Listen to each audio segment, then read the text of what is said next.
Come on, the RA left. Let's go. Phew, I almost thought we were gonna get caught. Thanks for letting me stay.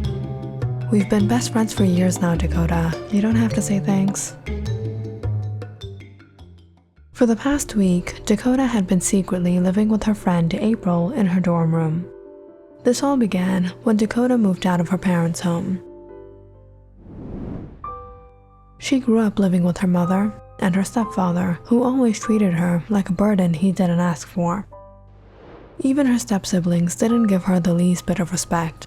If it weren't for her mother, Dakota would have run away a long time ago. But with much struggle, she got her high school diploma and finally decided it was time.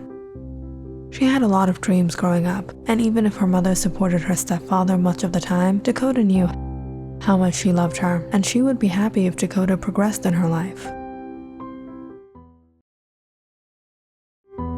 So she applied for a student loan and enrolled into the BII University.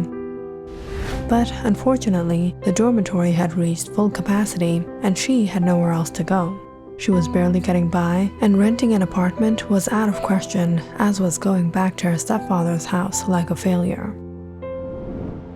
Luckily, her friend April, who also attended BII, hatched the idea to let Dakota stay with her. Dakota then managed to get a part-time job at a cafe whilst being a full-time student, which proved to be awfully difficult, but things were working out one way or the other. That was until one night April heard a knock on her door. And there stood the RA looking suspicious. "Simmons, I've gotten a few complaints about you, and I'm pretty sure you know why I'm here. The heat isn't working? You're well aware guests are only permitted to stay 2 days, not months. Where is she?" When the residential staff found out about Dakota, they immediately gave her the notice that she had to leave or they both could be tossed out of campus housing. But it was after much request that Dakota was allowed a week to pack up and get out.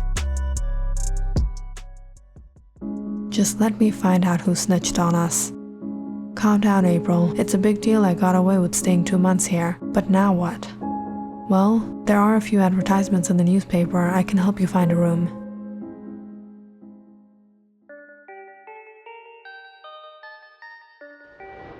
"Morning, sweetheart." Disgusting.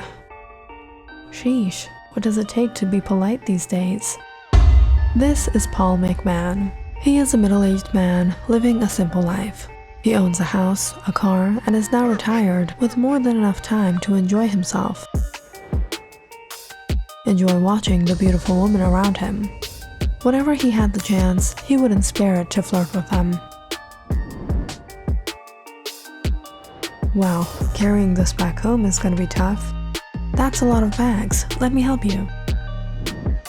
Excuse me, that's alright, I can take my own things. No, please, if you want, I can even drop you home.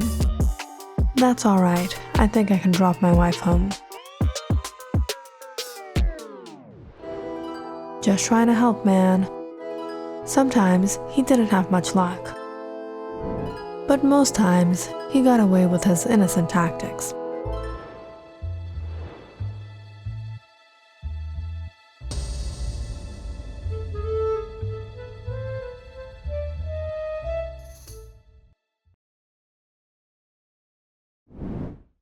Sometimes, he got really lucky. Excuse me, can you please step a little back? Oh, I'm sorry I didn't notice you there. That's alright. How about I make it up to you? Let me buy you coffee. No. Would you like sitting with me? I was here alone, and it seems you're here alone too. Sure.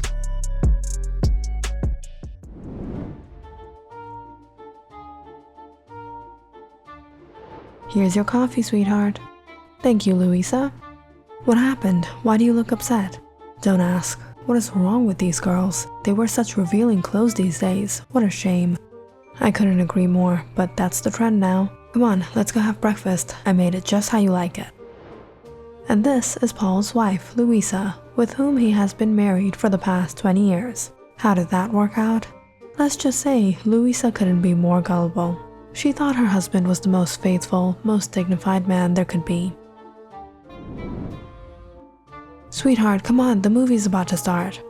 Louisa, I just can't stand watching these movies and music videos anymore. These actresses still do anything. Back in our times, girls used to be decent. If only there were more men that thought like you, women wouldn't be so objectified. How about I pour a glass of wine and we listen to some music instead? The couple lived in a semi-detached home, in which they rented out the first floor to a family, lived on the second floor, and rented out the single room on their roof to young bachelors. This room was connected to their floor, so the tenant would have to share their bathroom and kitchen.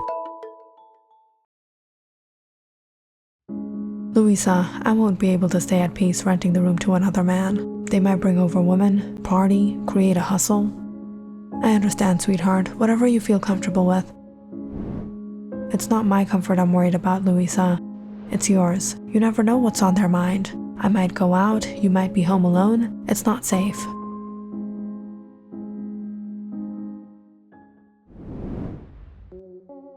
In actuality, Paul could care less. His wife was almost 45, no one was going to progress towards her. What Paul really wanted was to rent the room out to a young woman. And not just any young woman. What do? I'm working as an accountant at the BII bank. I'm single, have a simple life.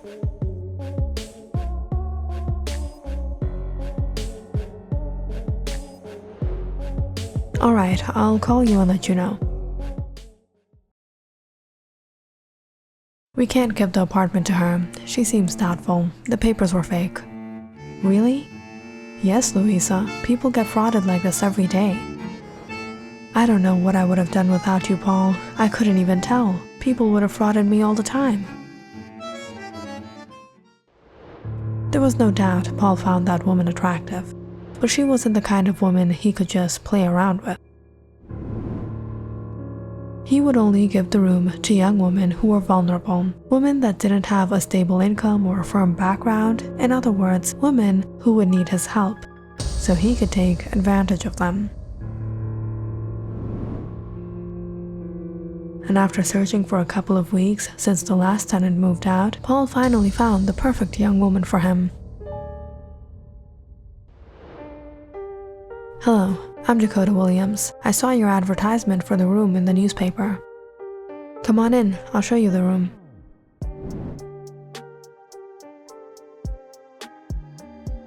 So what do? I'm currently attending the BII University and I work a part-time job at a cafe. How much will the rent be?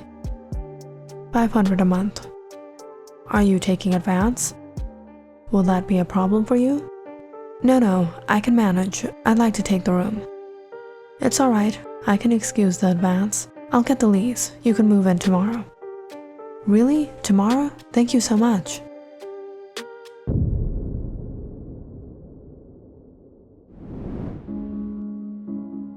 You gave her the room already? Honestly, Louisa, I didn't want to, but she was requesting so much, I couldn't say no. Dakota was more than happy when she got the room. It was only a distance from the university, and it would be quite convenient for her. But there was one thing she didn't like. The whole time she was there, the landlord was eyeballing her. He even tried to hold her hand when giving her the pen to sign the lease. If that wasn't desperate, what was? April, I took the room, but I'm not feeling so great about it. The landlord was giving me dirty looks. He's one of those kind of guys. Be careful. First thing after you move in, check the room for any holes and cameras. You can't trust these people. The next day, Dakota took a few boxes of clothes, books, and knickknacks and went to the McMahon's house. As soon as she got off the taxi, she spotted Paul staring at her from the window. He got down in just minutes and greeted her. Looks like a lot of boxes. I'll help you. No, that's all right. Dakota kept insisting she was fine. But Paul took her boxes and went upstairs. Dakota thought he would leave them at the door, but he went inside. That's all of it, Mr. McMahon. Call me Paul. If you ever need anything, I'll be downstairs. You're welcome anytime. Paul took forever to leave. But as soon as he did, Dakota locked the door and inspected the room. So far, everything seemed okay, but she still felt uncomfortable. That night, when she went down to use the bathroom, she could feel Paul's eyes on her again. Dakota could use the kitchen, but she usually managed her meals from the cafe, eating bagels, hash browns, and sausages for breakfast, lunch, and dinner. The following week, she installed a new lock on her door and bought 2 wooden planks to prop up on her window for extra security. Now she could sleep sound, but the interactions with Paul were awfully disturbing. This one time, Dakota had gone down to take a shower, but realized she had forgotten a few things. She left her clothes and rushed up to get her shampoo, only to come back horrified to see Paul was inside the bathroom touching her clothes. Her private clothes. "Are these yours?" "Yes, I'm sorry, I actually went upstairs for a minute." "It's alright, it happens." I didn't mind. It was from that incident that Dakota only used the bathroom at times when she knew Paul wouldn't be up, like at 3 a.m. It was difficult, but Dakota managed. She had to live here. Finding another room for only $500 without advance wouldn't be easy. Unfortunately, work at the cafe had turned out to be difficult as well.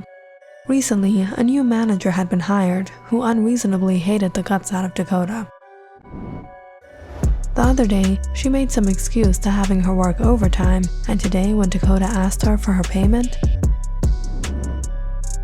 she suddenly became furious. "I worked 2 hours overtime yesterday. I was supposed to get double salary." "What? I don't remember you working here." "You saw me, you can check the records."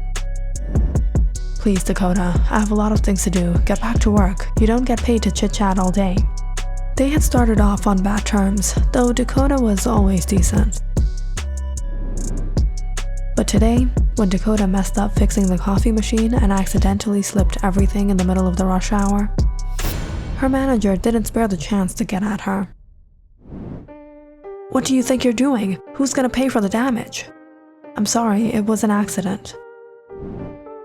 "This isn't a place for clumsy workers like you. If you can't compensate this, you're fired."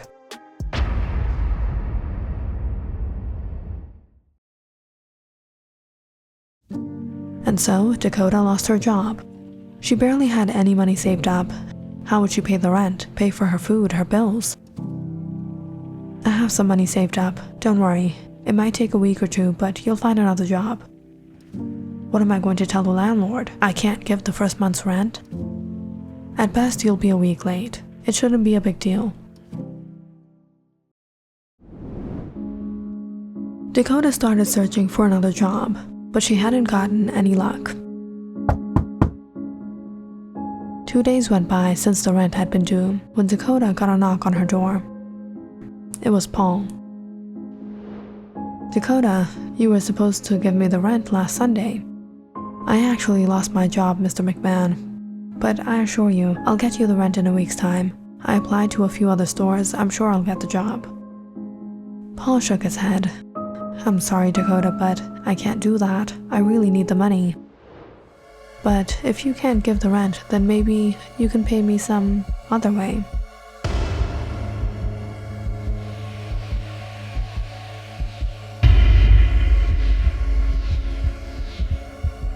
Looking at the smirk hidden behind his face,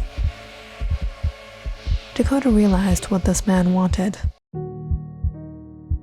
And after a moment of silence, she said, "Okay, if I can't get you the rent by tomorrow evening, I'll make other arrangements for you." Hearing Dakota's words, Paul was more than thrilled. He anxiously waited the whole night and the whole day to pass. And right as the clock hit 6 the following evening, he sprayed on some cologne and headed upstairs. He was about to knock on the door when he realized it was unlocked. He slowly entered, amused to see the room was dimmed out, neatly organized, and Dakota was sitting on the bed waiting for him. "You look beautiful today." Paul locked the door and walked up to her. When Dakota quickly got up and brought out a bottle of wine.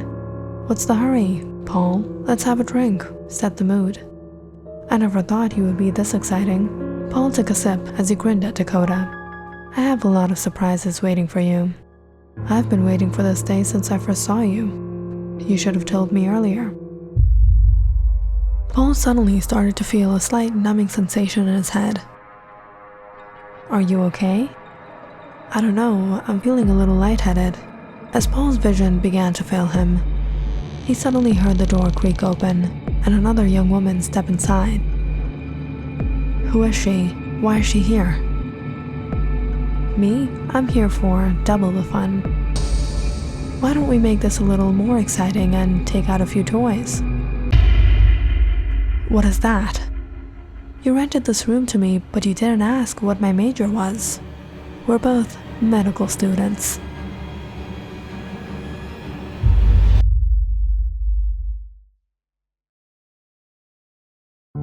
It was around 10 p.m. when Dakota went downstairs to find Mrs. McMahon pacing anxiously in her room. Where could Paul have gone? "Excuse me, Mrs. McMahon." Mr. McMahon had come upstairs to collect the rent, but he suddenly fell ill and fainted. "What?" Louisa rushed upstairs to find Paul unconscious on the bed. With much struggle, he managed to bring him downstairs and waited for him to wake up, but Paul was sound asleep the whole night.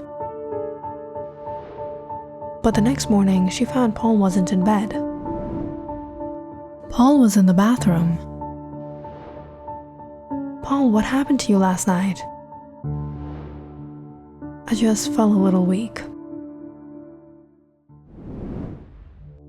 Over the next days, Paul seemed awfully quiet. Louisa tried to ask him if everything was alright, but he didn't say anything. He was usually so critical of the young woman around here, but he didn't even comment on that. When a week passed like this, Louisa started to get suspicious. "What's up with you, Paul? Why are you so quiet? You're not gonna say anything about that actress?" "Say what?" "Why are you behaving like this? Have you caught feelings for that young girl upstairs? That's why you've stopped criticizing them?" "It's nothing like that, Louisa. I just need rest." Paul didn't even try to explain himself. Louisa couldn't understand what was going on. And it seemed as the days went by, Paul suddenly started to become sick. But before Louisa could get to the bottom of what was happening with him, one night, she woke up to find him laying on their bathroom floor, having taken his life. "Was your husband depressed?" "No, he was such a great man. He was so kind and happy." "That's odd. Did your husband recently have a vasectomy?" "What? Why would he do that? He was sterile." Louisa was confused when she saw the reports from the post-mortem. Why would Paul have a vasectomy? Why would he take his life? What happened with him? Click on the subscribe button and check out more awesome videos on our channel. And don't forget to press the bell icon because you know it's interesting.